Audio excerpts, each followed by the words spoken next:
A beloved mother of 5 is murdered in her own home. He told her something really bad happened, and so she called anonymously because she was afraid of him. It was devastating. I mean, it was a big case, and the family was searching for answers. He drove the car directly into the trailer park.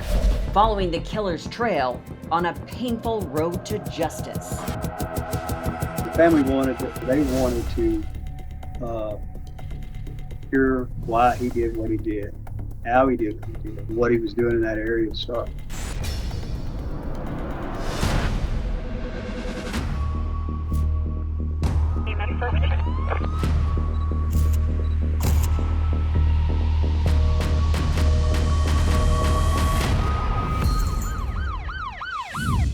Hi, I'm Nancy O'Dell.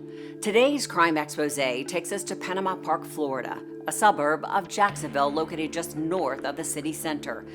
It was on a quiet residential street where a beloved music teacher and mother of 5 was murdered in her own home. It would take a family's resolve to help investigators locate the suspect in the family's own backyard. It was a warm Thursday afternoon in Panama Park, Florida, when Michael Liles arrived home just after 1 p.m. and discovered the unimaginable. His wife of 41 years, Deborah, had been murdered. 911? I left for work early this morning. I came home. I noticed the car was gone. Through tears, Michael told the dispatcher he knew something was terribly wrong when he noticed his wife's gold Buick was gone and the freezer in the garage had been left open. Deborah was found in the kitchen. She had been bludgeoned to death, and one of Michael's golf clubs lay nearby on the kitchen floor. It was like somebody robbed the place. It was ransacked. Like 2 grown men had been in a big fight or something. They were looking for something, and they were just tearing things up as they were looking for it. Amongst the items missing, a laptop, a record player, frozen food, and a television. And a big television. I mean, that was one of the things that was kind of stuck in my mind. And how this guy carried out this television. He really felt like maybe he wasn't alone. Michael was overcome with grief, and he had the painful task of informing his 5 grown children of their unbearable loss. He said, "Gerald, call me as soon as you can. I need you, son." And it seemed unmistakable that he had been crying. I remember I was in the kitchen, and my father reported people broke into the house again, and your mother was home, and they got her, son. Gerald knew by the tone of his father's voice that his mother was gone. And the intensity of his emotion, I sort of knew immediately the way he had framed it or articulated it. So I said, is she gone? And my dad said, "Yes, son, I'm so sorry." 30-year-old Gerald and his siblings raced to their childhood home and walked into a nightmare. It was like the rapture had occurred. It was like a post-apocalyptic film. Like the whole residential street was taped off. We had learned that no suspect had been apprehended. Our home was a crime scene. We couldn't enter it. There's a bunch of yellow tape all around the house and many squad cars. Their childhood home had once housed so many fond memories. It felt surreal that it would now remind them of this tragic moment. It was a beautiful home, but the fact that it was a nice home in a very rough area made it a target. Through the years, the Liles home had been repeatedly burglarized. They had a 300-pound gazebo with a wooden swing, like stolen out of their front yard. So that area, that zip code, had become a really dangerous area. Deborah Liles had once been the victim of a vicious home invasion robbery 24 years prior, prompting serious discussions about moving. I mean, that was where they had raised their 5 kids, and they just couldn't leave that house. They loved it and loved all the memories in it. This time, the robbery had ended in the worst possible way. We sort of pretty quickly concluded that it was probably a person who came into the home to burgle it and did not expect my mother to be home. But investigators weren't ready to jump to conclusions just yet. That was one of the first people my dad thought of, was this like vengeance for his father being in prison for the rest of his life.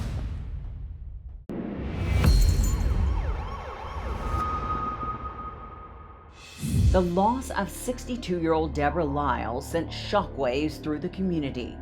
How did losing your mother affect your family? I mean, that's immeasurable. There are all those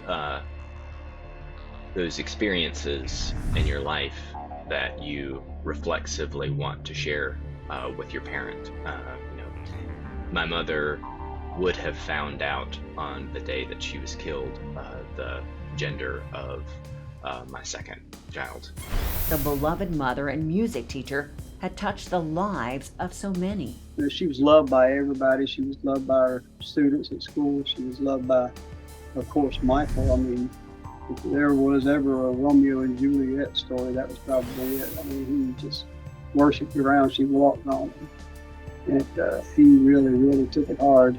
Deborah and Michael had been high school sweethearts, and they married and started their own family at a young age. That joy and effervescence was definitely the enduring image of my mother. My mother was very, very silly. My mother was so passionate about music. She said, where language fails, music speaks. She was able to pass on to her biological children and innumerable elementary school children how powerful music is to heal and to move people. The entire community mourned her loss. Devastating. I mean, it was a big case, and a lot of people involved, and the family was searching for answers, and they were suffering. They were grieving. Deborah's husband was at a loss for who would want to harm his wife, but he told investigators about the man who had assaulted Deborah in the same home decades before. Curtis Head was the man who broke into my parents' home and violently assaulted my mother. Under the guise of seeking yard work, he burst into the Liles home. She told him, hey, my husband will get you a job, he'll help you get a job, he'll help you out, And Curtis Head ignored that and beat her and tied her up he beat her up pretty badly. Head stole $50, some jewelry, and the Liles car, and he was arrested the same day. He got sentenced to life in prison without the possibility of parole for his third strike in a home invasion robbery. A law had been passed that if you had 3 strikes, you were out in home invasion robberies, and my mother's case is the first to be prosecuted with that new statute. It stunned Michael Liles when years later, and just a few months before Deborah's murder, Head's son showed up at his job looking for work. He had actually visited my father at his temporary labor employment business, within a few months of my mother's murder. And my dad had helped find Curtis Head Jr. Work. My dad said it was surreal, but because this person had appeared out of the woodwork. But there was no evidence to suggest he had anything to do with Deborah's murder. They looked into Curtis Head Jr. and he had rock solid alibi, and he wasn't involved in any way.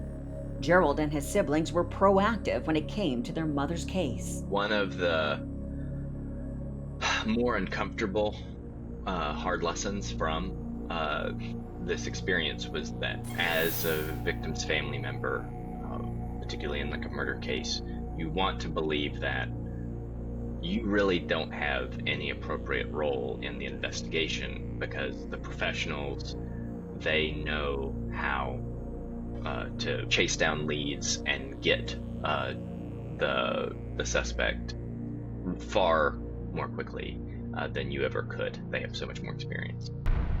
Law enforcement in Jacksonville was actively working the case, but it was a busy year for crime. The fact of the matter is the homicide clearance rate was less than 50%, which means less than 50% of murder cases in Jacksonville that year there was ever even an arrest. There's a lot of things that you would think they're definitely doing, that in our experience, in some cases, they're not. The siblings decided to visit local businesses and ask for surveillance video.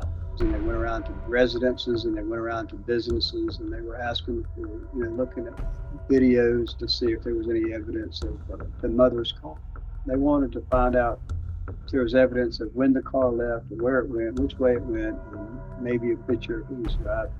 We knew that there are some people who will never talk to the police. They have cultural baggage, but a victim's family member has a lot more sympathy. It's a lot harder to tell them no. So we just went systematically from the end of 59th Street, where it meets Main Street. And their effort paid off. Deborah's gold Buick was caught on camera. There was a church that had security cameras that faced the road, and they were super supportive. The next video they found showed the stolen car driving northbound before the driver made a U-turn. And there was this non-denominational church about 1.5 miles down the road called We're for Jesus. And they let us watch the security camera footage that faced Main Street for quite a while. And I found the vehicle doing a U-turn there. And the only reason it would do a U-turn, given where it was to turn into the trailer park, and where indeed the vehicle went. He told her that something really bad happened, and so she called anonymously. She was afraid of him.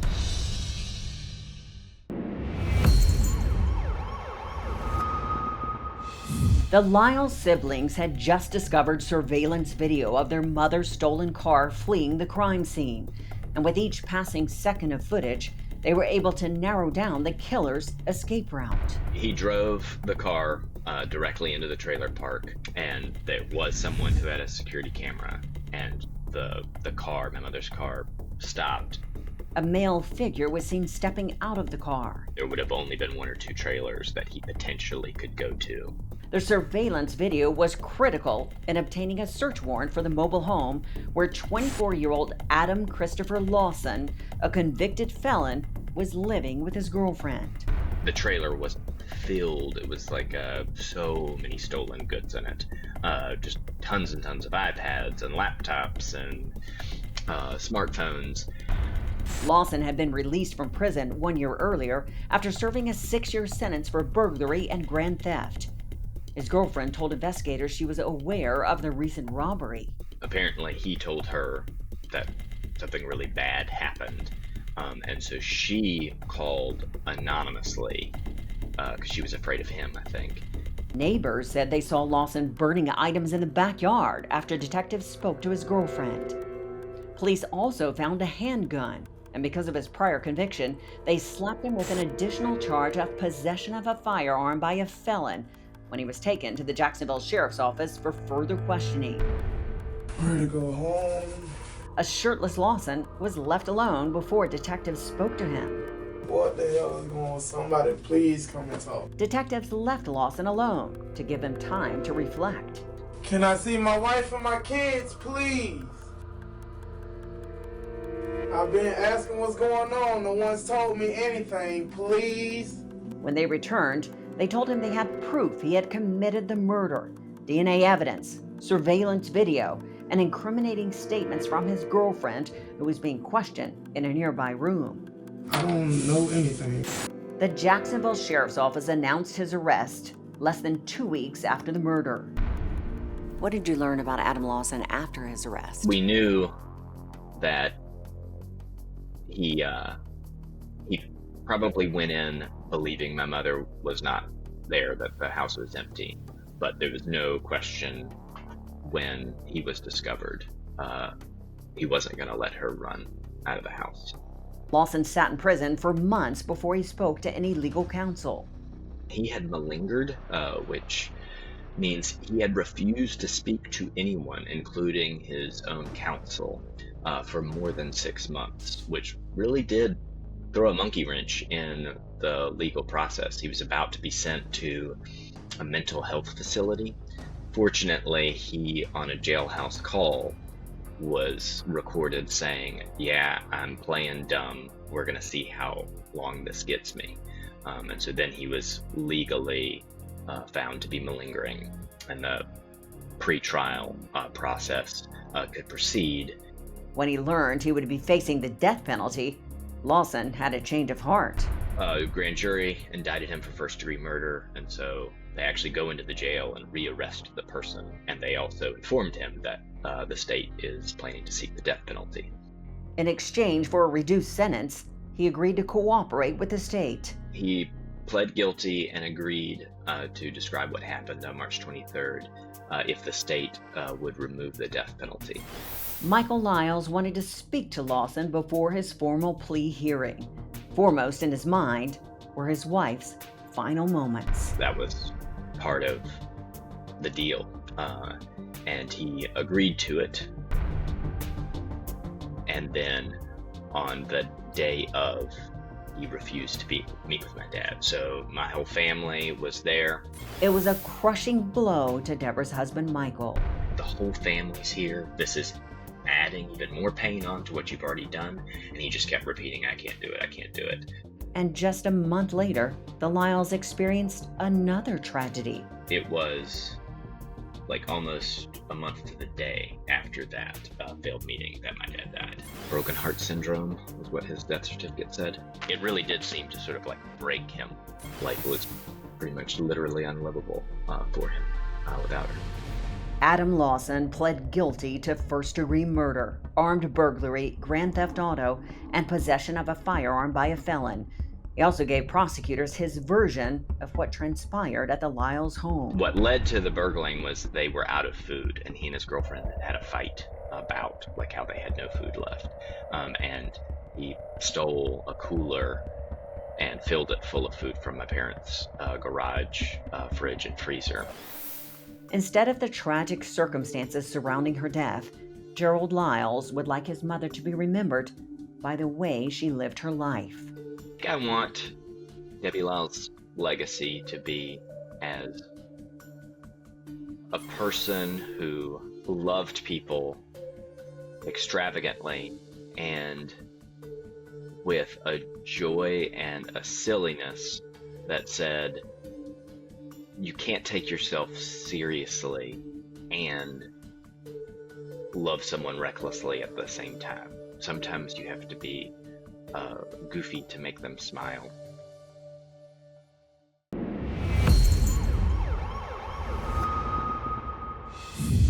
After his wife's murder, Michael Liles honored her memory by becoming the executive director of Jacksonville's Justice Coalition, helping victims of violent crime seek justice and navigate the court system. He was a steadfast ally for victims and surviving family members until his death. And now, it's time for today's Safety Spotlight.